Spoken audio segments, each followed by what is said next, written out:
Let's continue with the textbook questions. The previous video we had done the first 10, this is the 11th one. What do you understand by isoelectronic species? Name a species that will be isoelectronic with each of the following atoms or ions. Now, isoelectronic species are the ones which have or ions which have the same number of electrons, but they will vary with respect to the nuclear charge. So here we've been given examples of, we've given 4 different atoms or ions, and we have to figure out their isoelectronic species. Fluorine, F minus. So fluorine has 9 electrons, fluorine as such, but because it's in its F minus state, which means it has gained 1 electron. So the number of electrons it has is 10. Oxygen usually will have 8 electrons, and because it has gained 2 electrons, it has reached the 10 electron. It has gained 2 electrons, because of which it will have 10 electrons here. So O minus 2 will have 10. The ion will have 10. Argon, 18 electrons. So chlorine, Cl minus, its atomic number is 17. So when it gains an electron, it will have 18 electrons. Magnesium 2 plus, Mg2 plus has 10 electrons. So it has lost, its atomic number is 12. So because it has a 2 plus charge, it means it has lost 2 electrons. Sodium, when it loses 1 electron, whose atomic number is 11, it will have 10 electrons. Sodium ion will have 10 electrons. Rubidium, usually it'll have 37 electrons, but because it has lost an electron, it's 36. And so it's similar to the atomic, the number of electrons as that of krypton. So isoelectronic species are ions which have the same number of electrons. Here we're not considering any other property, but the similarity with respect to the number of ions. Next, consider the following species: N3 minus, O2 minus, F minus, Na plus, Mg2 plus, and Al3 plus. What is common in them? Now, all of these have the same number of electrons. So that is 10. So nitrogen's atomic number is 7. 7 plus 3 equals to 10. Oxygen's atomic number is 8. 8 plus 2 equals to 10. Fluorine is 9. 9 plus 1 equals 10. Sodium is 11, but because it has a plus charge, it means it has lost 1 electron. So its number of electrons in the sodium ion is 10. Magnesium, atomic number 12, lost 2 electrons. The number of electrons is 10 Mg2 plus. Aluminium, its atomic number is 13. It has lost 3 electrons, which means the number of electrons it has is 10. Now, arrange them in the order of their increasing ionic radii. Now, generally, okay, wait. First of all, the cation and anion. When you talk about anion is formed by gaining electrons. Cation is formed by losing electrons. And cation is much smaller in size than the respective. And anion is, sorry, yeah, an anion is relatively bigger in size compared to the parent atom. So aluminium, since it has lost 3 electrons, it will have the smallest radius. Then you will have magnesium. So aluminium, magnesium, sodium, because these 3, first of all, sodium, magnesium, and aluminium, first we expect it, generally the radius decreases. So, and it has lost electrons, which means aluminium will be the smallest of the lot, then magnesium, then sodium. Now, the reason you have fluorine, oxygen, and nitrogen having the largest atomic radius, because this has gained only 1 electron, this atom has gained 2 electrons, and this atom has gained 3 electrons. And for anions, the atomic radius is bigger than the parent atom. And because of that, you have fluorine, then you have oxygen, then nitrogen ion. Okay, so the number of electrons is 10, and the order is Al3 plus, Mg2 plus, Na plus, F minus, O minus 2, and 3 minus. That's the increasing order of the atomic radius. Now, why are cations smaller in size and anions larger in radii than the parent atom? So let's talk about cations first. Cations are formed by the loss of an electron. So even if an electron is lost, the nuclear charge stays the same.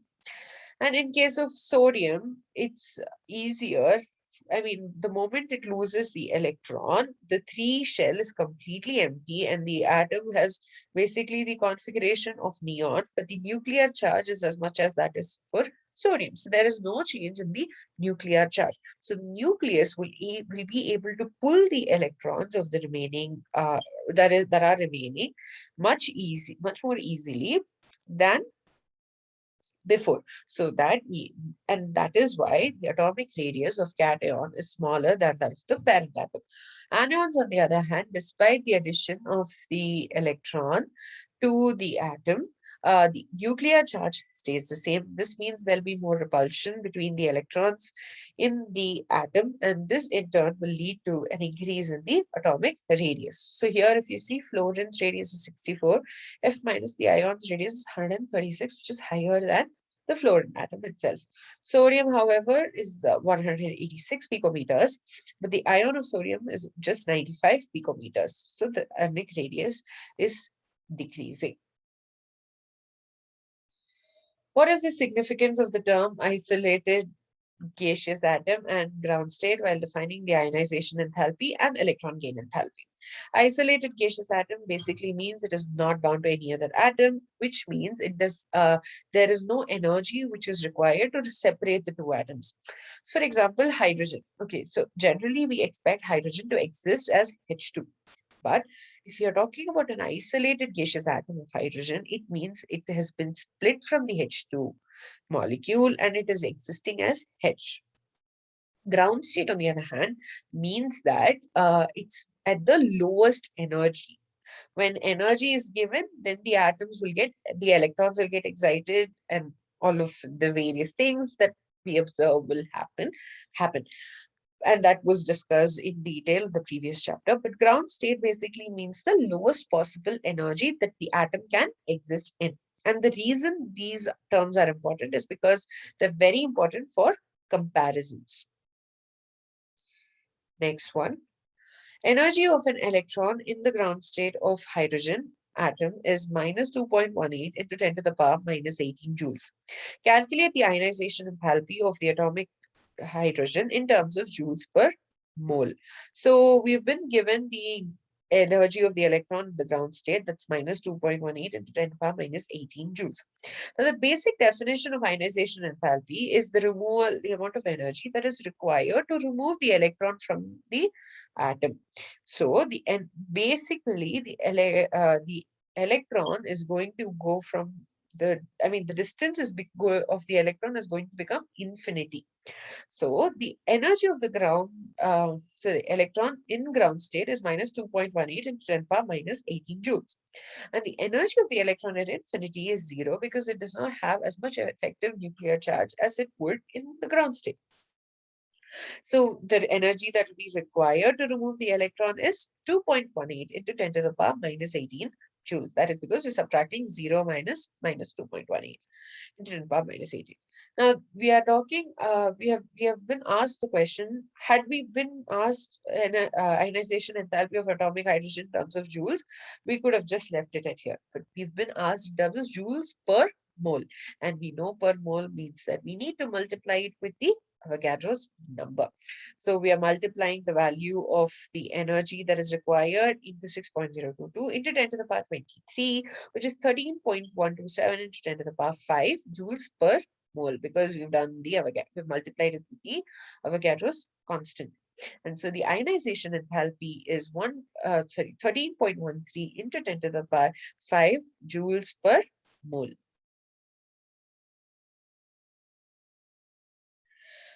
Among the second period elements, the actual ionization enthalpy are in the order lithium. Lithium is less than boron, is less than beryllium, is less than carbon, is less than oxygen, is less than nitrogen, less than fluorine, less than neon. Now we need to explain why beryllium has a higher ionization enthalpy than boron. Oxygen has a lower ionization enthalpy than nitrogen and fluorine. Let's look at the periodic table. Generally, when we discussed about the ionization enthalpies, we discussed the fact that the ionization enthalpy will increase across the period. So we'd expect the order to be lithium, beryllium, boron, carbon, nitrogen, oxygen, fluorine. So that would have been the order that we had expected. But the thing is, the electronic configuration plays a key role over here. First of all, beryllium has a higher value than boron because boron just has one electron in the p shell. Okay, p orbital rather. Whereas beryllium has the configuration as 2s2. And 2s2 is, this electron is quite difficult to pull away than this one. So this will have a higher ionization enthalpy than boron. Okay, so basically beryllium 2s2, 2s2 is a full orbital. It will be difficult to remove that electron. P, however, 2p1, because just one is one electron, it's easier to remove the electron. Now, oxygen has a has a lower ionization enthalpy than nitrogen and fluorine. Now, generally we'd expect nitrogen, then oxygen, and fluorine. We'd expect the order to be nitrogen's ionization enthalpy is less than oxygen, which is less than fluorine. But the ionization enthalpy values have been flipped. So oxygen is going to be less than both nitrogen and fluorine. And why is that the case? The reason is very simple. Nitrogen has 3 electrons in its p shell, which means it has a half-filled orbital. So it is difficult to remove an electron from a p shell. If you remember, we discussed about the stability of half-filled and completely filled orbitals. And because of that, it's quite difficult to remove an electron from the p3 shell, 2p3. So obviously, nitrogen will have a higher ionization enthalpy.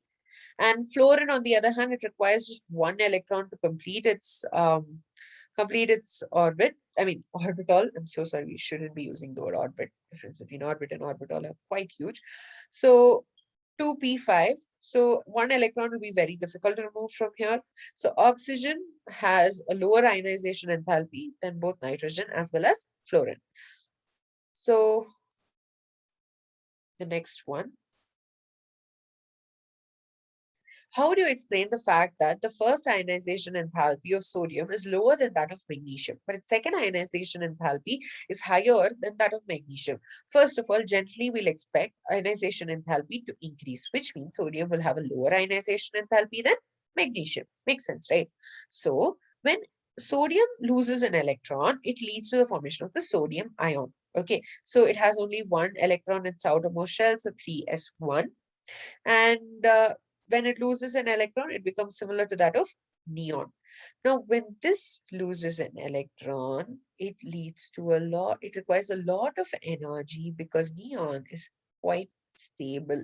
The electronic configuration of neon is completely full. So it will be 1s2, 2s2, and 2p6. And completely filled orbital is much more stronger, or rather much more stable than a semi-fill. So because of that, you'll have a huge amount of energy required for the removal of the electron. However, magnesium, when it loses, this is in itself a full orbital, right?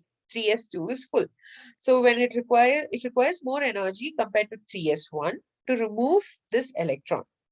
Now, when it reaches the 3s1 state, it's easier to remove the electron because it will it's easier to remove just one electron and reach the neon configuration.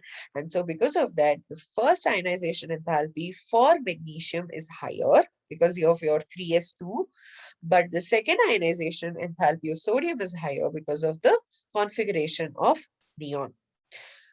With this, we finished the till question number 17. In the next video, we'll be starting from the next set of questions.